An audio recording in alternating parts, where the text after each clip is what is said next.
We are the atmosphere. We are the voice. We are the energy. We are the noise. We are the kingdom. We are the vibe. We are the 12th man at Arrowhead Drive.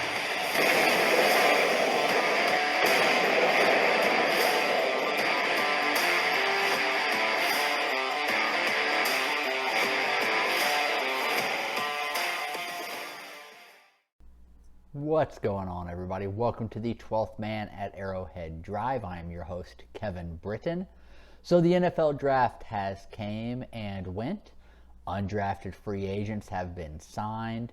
The Chiefs have used a very rarely utilized tender, and they have also gone out and already made a trade. So a lot to talk about. So let's just go ahead and hop right into it here today.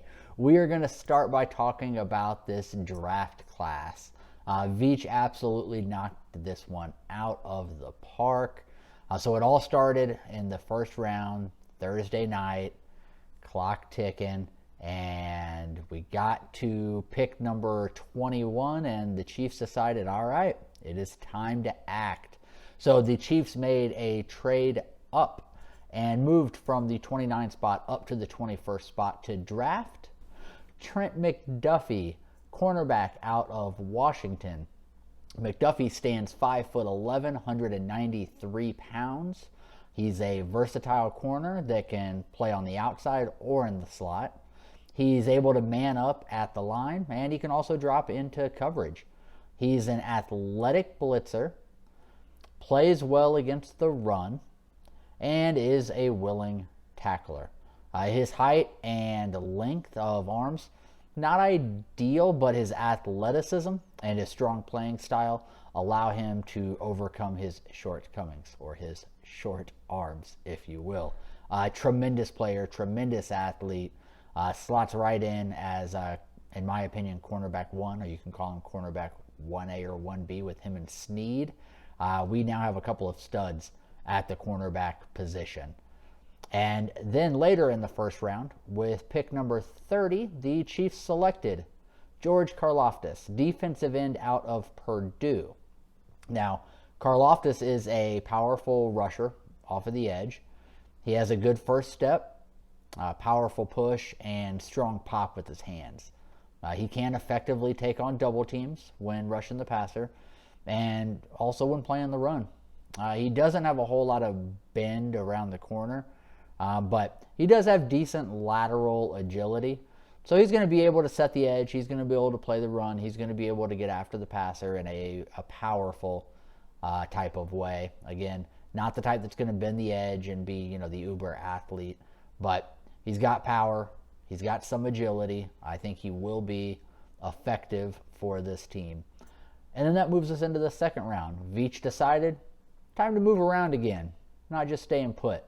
So coming up on our draft pick at 50, I think there were several players he liked, one particularly that he had his eye on, and I think he mapped it out perfectly with the other teams to anticipate, hey, I think the guy that we truly want will be there. So we traded back and went back to pick number 54, where we were still able to get our guy. And we drafted Sky Moore, wide receiver out of Western Michigan. He's 5'10", 195 pounds. His game's based really around his speed. He has exceptional long speed as well as short area quickness. Very shifty with the ball in his hands and displays a great ability to force missed tackles while he was at the collegiate level. He's a great fit for the Chiefs and exceptional when it comes to getting yards after the catch. So he will fit right in an Andy Reid system. A lot of people are kind of comparing him to just a slightly shorter version of Jeremy Maclin for Chiefs fans that remember our time of Maclin here in Kansas City. This is a guy with a very kind of similar mold. Also in the second round, we decided it was time to get the third safety for this team. So we went with Brian Cook, safety out of Cincinnati. He's 6 foot tall, 206 pounds, and he is a hard-hitting safety. He plays with great awareness and vision. He has the top-end speed necessary to run with most receivers in the league. as well as the makeup speed to recover and make a play on any passes that are remotely within his zone. He's able to use his hitting and tackling ability against receivers, and he can also hit the gaps and make plays on the ball carrier on run plays. So this is a guy I can't wait to see him out in motion in the open field, see him on some blitz packages. Brian Cook, go check out some tape. He is a hard hitter for sure. That takes us into the third round, where we decided it was time to address the linebacker position. So third round, pick 103, we went with Leo Chanel, linebacker out of Wisconsin. 6'3", 250-pound linebacker. He's a throwback type. He's big, powerful. He has good speed, very athletic. Comes downhill quick and with force. He fills running lanes effectively, and he can also make linemen's life a nightmare when he blitzes the passer. He's a sure tackler that makes sure that the opponent gets the worst of the impact when they collide. So our linebacking core between him, Gay, and Bolton, we have an absolutely dynamic linebacking core with a lot of power and a lot of athleticism overall amongst them. Moving into the fourth round, pick number 135, we went with my guy, Joshua Williams, cornerback out of Fayetteville State. Fits the mold. He is 6'2", 195 pounds. He has ideal height and length, perfect for a Chiefs cornerback. And he's coming from a small school, but he did exactly what he was supposed to do in college, and he dominated his college competition. As one of the Chiefs' top 30 visits, there was obviously interest from the team coming in, and like I said, he fits exactly what the Chiefs look for. Size, length, and great draft value on top of that, getting him in the fourth round. And then the fifth round, because of the trade back that we made in the second round, we were able to pick up an extra fifth rounder. We utilized that along with one of our seventh round picks to move up a little bit in the fifth round to make sure that we were able to draft Darian Kennard at pick number 145, offensive tackle out of Kentucky. Very large man, 6'5", 322 pounds. Could play tackle, could play guard, could play both. He's a big frame tackle that has quick reaction out of his stance, blocks with great force, and definitely heavy hands.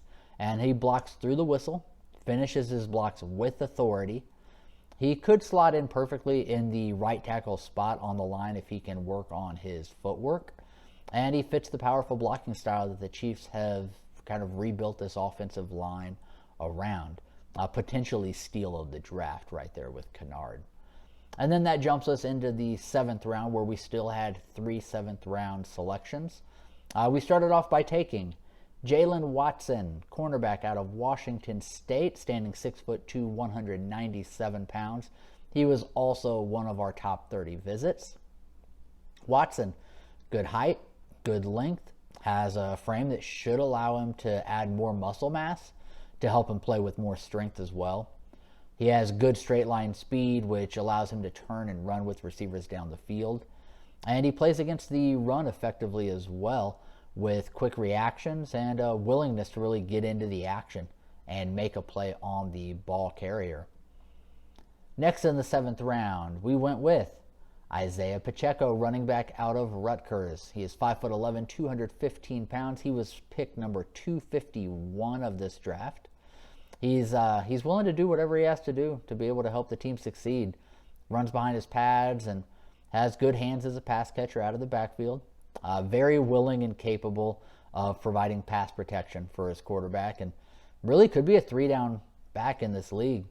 A couple of things about Pacheco that I really enjoy. I saw an interview where he was talking about his favorite college play that he was ever a part of, and the play he talked about was a fourth down. I believe it was 4th and 5, and it was him doing pass protection, blocking somebody, and that was his favorite play. Tells you a lot about his character. He's just a guy that loves the game of football and really just wants to get in there and be a part of it. And he also said that he is ready to come in and take a grown man's job. So gotta love the mentality that Pacheco has. And then with our last pick, we went with Nazeeh Johnson. That was pick number 259. He is a safety out of Marshall, 6'2", 189 pounds. He's a speedy defensive back. His speed could allow him to be an effective gunner on some special teams units. And if he can stick as a special teamer, that would allow him the time needed to develop and define his game in an attempt to earn some playing time on the defensive side of the ball. So that is our 2022 draft class for the Kansas City Chiefs. And then we quickly got into action with some undrafted free agents. A couple guys on this list that I really like and want to quickly highlight for you. So we'll just run down the list. I'll stop and highlight a couple. We have a linebacker, Jack Cochran out of South Dakota. Running back, Tayon Fleet Davis out of Maryland. Linebacker, Mike Rose out of Iowa State. Mike Rose, I think, has a very legitimate chance of making this 53-man roster. He brings something different to the table that we don't currently have in our linebacker group, and that is that he is a coverage linebacker. He's not a big physical guy. He is coverage through and through. He is a finesse player. But with the linebacker core that we have a lot of guys that have some pop in their hits. Not a lot of guys that really excel in coverage at all. So Mike Rose, I think, has a legitimate shot of making this roster and seeing some playing time in his rookie year. Other UDFAs, quarterback Dustin Crum out of Kent State. Offensive lineman Gene Pryor out of Hawaii. Running back Jerron Ely out of Ole Miss. Wide receiver Trevor Bagg. Not really sure how to pronounce his last name. He is out of UIW. We also had Quay Brown out of Southern Illinois. Mike Caliendo, he's an interior offensive lineman out of Western Michigan. And then the most recent was wide receiver from Clemson, Justin Ross.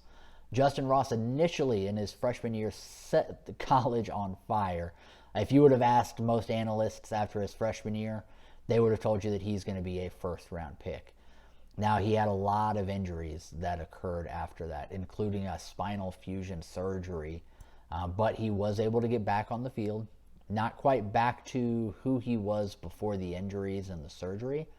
But if he is able to get back to where he once was, or even close to it, he is capable of being an elite receiver in this league. So definitely, he was that guy a lot of people were waiting to see what team was going to take a shot on him.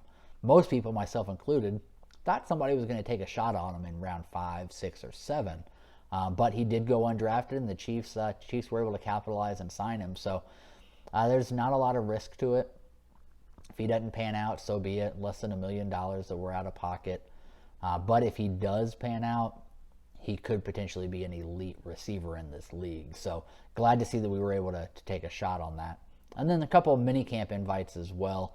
Running back Devin Carrington out of Virginia, and wide receiver Kendrick Price out of Northwestern State. So those were our undrafted free agents. Now, as I mentioned at the beginning, there were a couple other moves beyond that. So the tender that we used, a very rarely utilized tender, and we used it on Melvin Ingram.